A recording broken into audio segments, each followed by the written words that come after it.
Hello दोस्तों, स्वागत है आपका हमारे यूट्यूब चैनल मरीन वर्ल्ड में। दोस्तों, आज के इस वीडियो में मैं आप लोगों को बताऊंगा श्रीलंका देश के इतिहास और इससे जुड़ी महत्वपूर्ण जानकारी आप लोगों को दूंगा। दोस्तों, वीडियो में आगे बढ़ने से पहले मैं आपसे रिक्वेस्ट करना चाहूँगा कि अगर आपने अभी तक मेरा चैनल सब्सक्राइब नहीं किया है तो इसे ज़रूर सब्सक्राइब कर लीजिएगा और अगर वीडियो अच्छा लगे तो इसे शेयर ज़रूर कीजिएगा। तो चलिए दोस्तों, इस वीडियो को स्टार्ट करते हैं। श्रीलंका देश का 1972 तक नाम था सिलोन, जिसे 1972 में बदलकर लंका कर दिया गया तथा 1978 में इसके आगे समान सूचक श्री जोड़कर श्रीलंका कर दिया गया। यह देश एक बहुजातीय तथा बहुधार्मिक देश है। इसी तरह की श्रीलंका के बारे में पूरी जानकारी हम आज के इस वीडियो में आपके लिए लेकर आए हैं। तो पहले हम श्रीलंका के बारे में संक्षिप्त में जान लेते हैं। इस देश का नाम है श्रीलंका और इसका प्राचीन नाम था सिलोन और श्रीलंका की राजधानी है श्री जयवर्धनेपुरे कोट्टे, जो कि इसकी प्रशासकीय राजधानी है, और कोलंबो इसकी व्यापारिक राजधानी है। और यहाँ की कुल जनसंख्या है 2,21,20,000 और यहाँ की प्रमुख भाषाएं हैं सिंगली, जो कि राष्ट्रभाषा है, और अंग्रेजी, श्रीलंकन तमिल, भारतीय तमिल, वेदास, मलाया, बुर्गुर और चाइनीज़, मूर इत्यादि भाषाएं बोली जाती हैं यहाँ पे। और इस देश का आर्थिक चलन है श्रीलंकन रुपया और इस देश का राष्ट्रीय खेल है वॉलीबॉल और यहाँ का राष्ट्रीय पशु है शेर और राष्ट्रीय पक्षी है जंगली सिलोन मुर्गा और इस देश का राष्ट्रीय फल है कटहल। श्रीलंका का राष्ट्रीय फूल है ब्लू वाटर लिली और यहाँ का राष्ट्रीय पेड़ है सिलोन आयरनवुड का पेड़। और इस देश का स्वतंत्रता का वर्ष है 1948, 4 फरवरी। अब मैं आप लोगों को श्रीलंका देश की भौगोलिक और ऐतिहासिक पृष्ठभूमि समझा देता हूं। पहले, श्रीलंका आधिकारिक रूप से democratic socialist Republic of Sri Lanka दक्षिण पूर्व भारत के पास के दक्षिण एशिया का ही देश है। श्रीलंका के उत्तर पश्चिम में भारत की सीमा और दक्षिण पश्चिम में मालदीव की सीमा है और श्रीलंका का दस्तावेज इतिहास 3000 साल पुराना है। साथ ही 1,25,000 साल पहले के पूर्व ऐतिहासिक समय में मानव बस्ती के भी कुछ सबूत मिले हैं यहाँ पर। यह एक भौगोलिक जगह है और द्वितीय विश्व युद्ध के समय से ही स्थापित गहरे बंदरगाह इस जगह को सामरिक महत्व भी देते हैं। श्रीलंका 1972 तक सिलोन के रूप में ब्रिटिश उपनिवेश की शुरुआत के रूप में भी जाना जाता था।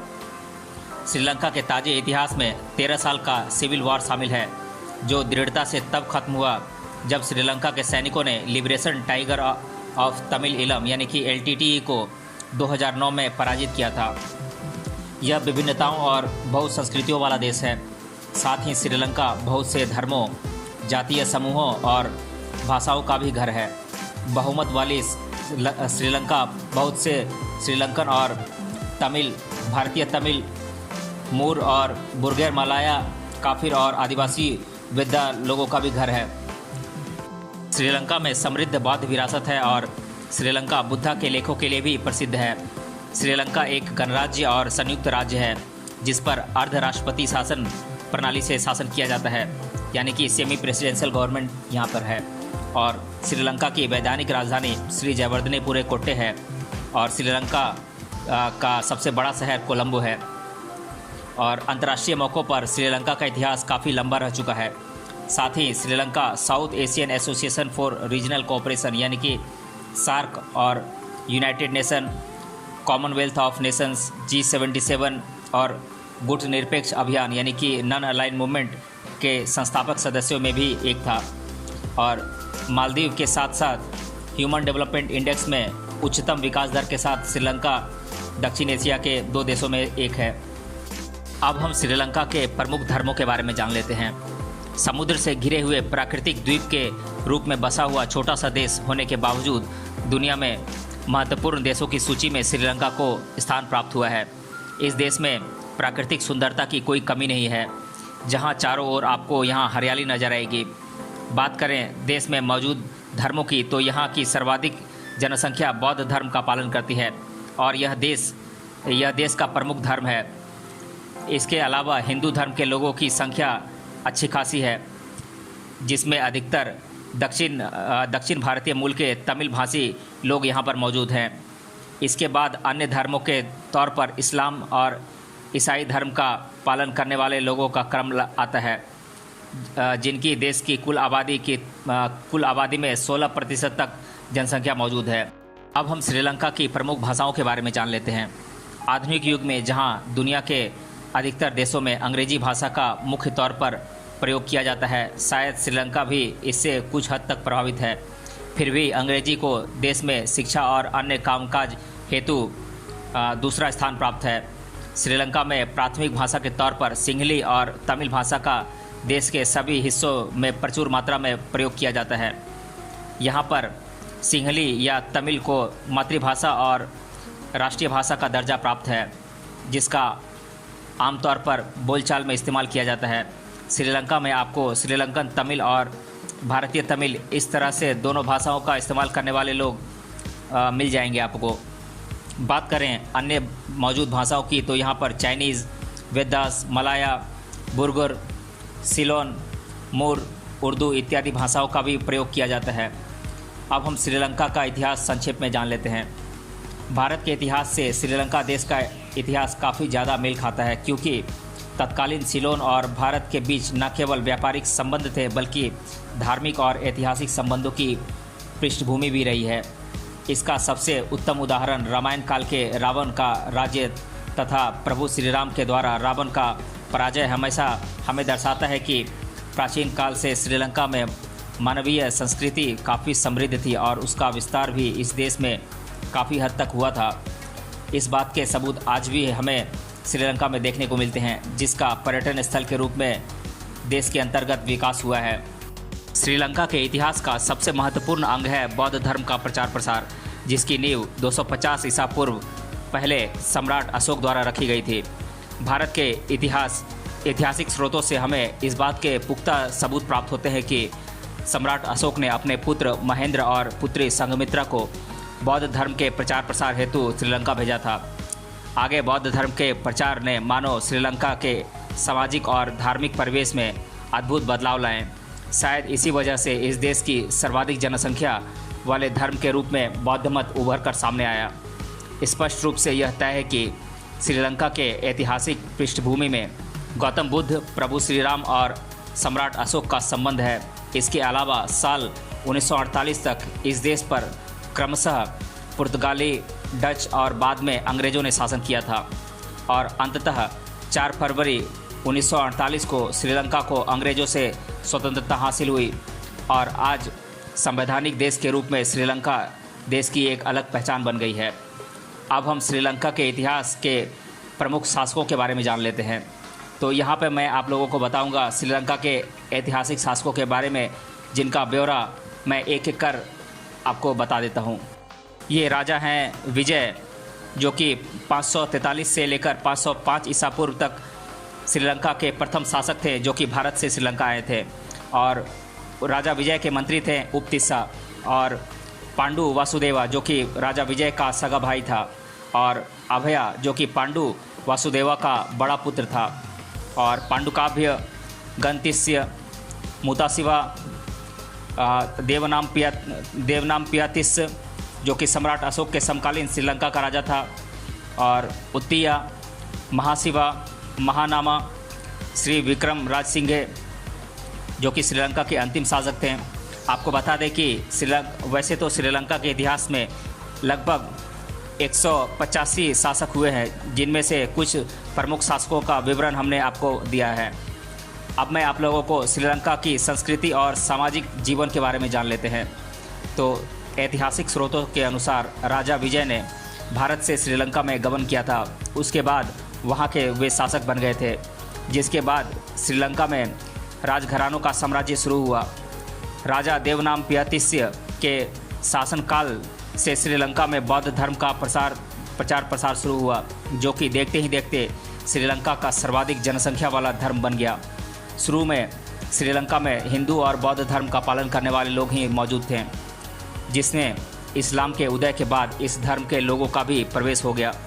17वीं सदी से डच, पुर्तगाली और अंग्रेज़ों ने क्रमशः श्रीलंका में शासन किया। इस वजह से ईसाई धर्म का प्रचार प्रसार भी इस देश में हुआ।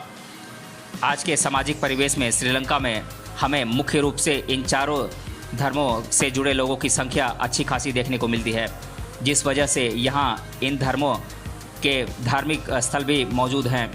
बौद्ध, हिंदू, ईसाई और इस्लाम धर्म की मान्यता और परंपराओं का पालन ज़्यादातर यहाँ किया जाता है। साथ ही इन सभी के साल भर में आने वाले त्योहारों को भी हर्षोल्लास से मनाया जाता है। हिंदू धर्म के तमिल भाषी ज़्यादातर लोग श्रीलंका में रहते हैं, जिनका मूल भारत के तमिलनाडु राज्य से संबंधित है। वहीं बौद्ध धर्म की हीनयान तथा महायान लामा आदि पद्धति का पालन भी इस देश में किया जाता है। देश की प्रमुख भाषा के रूप में सिंहली और तमिल को स्थान प्राप्त है, जो कि आधिकारिक भाषाएं हैं। वहीं इस देश में संवैधानिक प्रणाली को भी स्वीकार किया गया है, जिसके अनुसार शासन व्यवस्था कायम की गई है। श्रीलंका का आर्थिक चलन श्रीलंकन रुपया है तथा इस देश का राष्ट्रगान श्रीलंका माता यानी कि माता श्रीलंका है, जिसे आनंदा समारकुन ने साल 1939 में लिखा था, जो कि गुरुदेव रविंद्रनाथ टैगोर से काफ़ी ज़्यादा प्रभावित थे। अब हम श्रीलंका में मौजूद प्रसिद्ध पर्यटन स्थलों के बारे में जान लेते हैं। तो यहाँ पर हम आपका परिचय कराएंगे श्रीलंका में मौजूद प्राकृतिक तथा खूबसूरत पर्यटन स्थलों से, जिसके बारे में जानकर आपको अवश्य इन जगहों पर घूमने जाने का ज़रूर मन करेगा। तो ये पर्यटन स्थल हैं गैले किला, Horton Plains National Park, Temple of Sacred Truth Relic, Mirissa beach, Hikkaduwa beach, Udawalawe National Park, Matara beach, Hambantota, Ram Setu, Ashok Vatika, Kandy शहर, पोलो नारुवा इत्यादि। अब मैं आप लोगों को श्रीलंका के इतिहास से जुड़े कुछ महत्वपूर्ण वर्षों को और उस वर्ष से जुड़ी महत्वपूर्ण घटनाओं को एक एक कर आप लोगों को बताते चलता हूँ। तो सबसे पहले हम जान लेते हैं 5वीं शताब्दी के बारे में। तो 5वीं शताब्दी में इंडो आर्यन प्रवासी उत्तरी भारत से निकलकर एक द्वीप श्रीलंका पर सेटल हुए और 3री शताब्दी ईसा पूर्व में तमिल लोगों के भारत से बाहर निकलने की शुरुआत होने लगी। 1505 ईस्वी में कोलंबो में पुर्तगाली लोगों का आगमन हुआ। इससे यूरोपियन की रुचि की शुरुआत हुई और 1658 में डच ने पुर्तगालियों को श्रीलंका के अधिकतर हिस्सों से खदेड़ दिया तथा अपना शासन कायम किया, और सिवाय कैंडी शहर के जो कि केंद्र में बसे राज्य को छोड़कर। और 1796 में ब्रिटिश शासन ने श्रीलंका के छोटे टापुओं पर अपना अधिकार जमाना प्रारंभ कर दिया और 1815 ईस्वी में ब्रिटिश शासन द्वारा दक्षिण भारत से तमिल मजदूरों को श्रीलंका लाया गया तथा उनसे चाय, कॉफ़ी के पौधे और नारियल के पेड़ लगाने का कार्य प्रारंभ हुआ। और 1833 में पूरे द्वीप को ब्रिटिश एडमिनिस्ट्रेशन के तहत संयुक्त किया गया और 1948 में सिलोन यानी कि आज के श्रीलंका को पूरी आज़ादी मिली। 1958 में तमिल भाषी लोगों के विरुद्ध संघर्ष चरम सीमा पर पहुंच गया, जिसमें हिंसक झड़प और दंगों में लगभग 200 लोगों की मौत हो गई। 1959 में प्रधानमंत्री बंदरनाइके की बौद्ध भिक्षु द्वारा निर्मम हत्या कर दी गई, जिसके बाद उनकी पत्नी सिरिमावो बंदरनाइके को साल 1960 में प्रधानमंत्री बनाया गया था। ये विश्व इतिहास में प्रथम महिला प्रधानमंत्री के तौर पर नियुक्त हुई थी। 1972 में सिलोन का नाम बदलकर श्रीलंका रखा गया। 1976 में liberation tigers of Tamil Eelam यानी कि LTT ने एक अलग स्वतंत्र तमिल राज्य बनाने की मांग की और उसके लिए संघर्ष किया। और 1983 में सिविल वॉर की शुरुआत की गई और 2009 में LTT की हार हुई और युद्ध में 70,000 से 80,000 लोग मारे गए थे। 2019 में जिहादियों द्वारा ईस्टर संडे के दिन चर्च और होटल में आत्मघाती हमले में बम विस्फोट किया गया, जिसमें लगभग 184 लोगों की मौत हुई थी। अब हम श्रीलंका देश के बारे में जीके में अधिकतर बार पूछे जाने वाले सवालों को एक एक कर देख लेते हैं। तो पहला सवाल है, श्रीलंका देश के इतिहास के बारे में जानकारी हमें कौन सी किताब से प्राप्त होती है? तो मैं बता दूं कि ये किताबें हैं, मैं एक एक कर इनके नाम बता देता हूं। तो पहली किताब है Sri Lanka history and the roots of conflict. दूसरी किताब है तमिल्स इन श्रीलंका। तीसरी किताब है Sri Lanka in the modern age. चौथी किताब है अ हिस्ट्री ऑफ श्रीलंका। पांचवी किताब है द स्टोरी ऑफ सिलोन। छठी किताब है the cage the fight for Sri Lanka and the last days of Tamil tigers. सातवीं किताब है Sri Lanka at the cross roads of history. इत्यादि प्रमुख किताबें हैं जिसके बारे में जिन किताबों में हमें श्रीलंका के बारे में जानकारी मिलती है। दूसरा प्रश्न है, भारत और श्रीलंका आपस में किस जलडमरू द्वारा अलग होते हैं?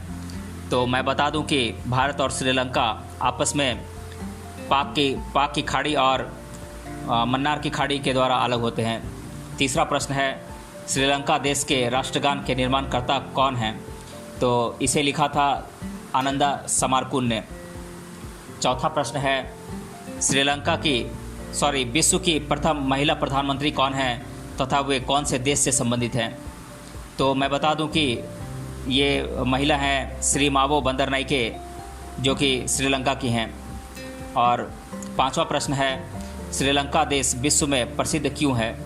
तो इसका जवाब है, विश्व के इतिहास में श्रीलंका देश का संबंध बहुत सारे देशों के ऐतिहासिक घटनाओं के साथ है, जिसमें भारत के साथ तथा अन्य एशियाई देश भी शामिल हैं।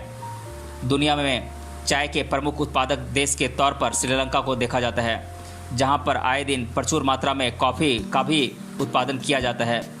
प्राचीन भारतीय धार्मिक मान्यताओं के अनुसार रामायण में मौजूद रावण का राज्य तत्कालीन श्रीलंका में होने के बारे में वर्णन है।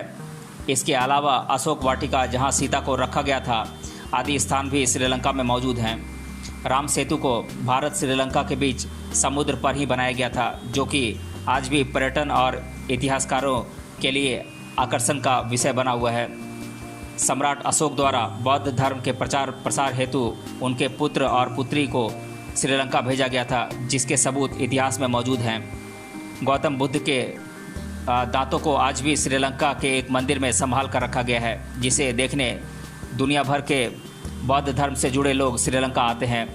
इन सभी वजहों से दुनिया भर में श्रीलंका काफ़ी प्रसिद्ध है। तो दोस्तों, इस तरह से अब तक आपने श्रीलंका देश से जुड़ी विभिन्न पहलुओं के बारे में जानकारी प्राप्त की, जिसमें हमने आपको अधिकतर महत्वपूर्ण बातों से परिचित कराया। हमें विश्वास है कि ये जानकारी आपको काफ़ी पसंद आई होगी। इसे अन्य लोगों तक पहुंचाने के लिए इस वीडियो को अन्य लोगों के साथ अवश्य शेयर करें तथा हमसे जुड़े रहने के लिए बहुत बहुत धन्यवाद। अगर आपने अभी तक इस वीडियो को पूरा देखा है तो हमें कमेंट बॉक्स में कमेंट करके बताएं कि श्रीलंका किस वर्ष में आज़ाद हुआ था और इसकी आज़ादी की तिथि क्या है। मिलते हैं अगले वीडियो में किसी अन्य टॉपिक के साथ। तब तक के लिए धन्यवाद।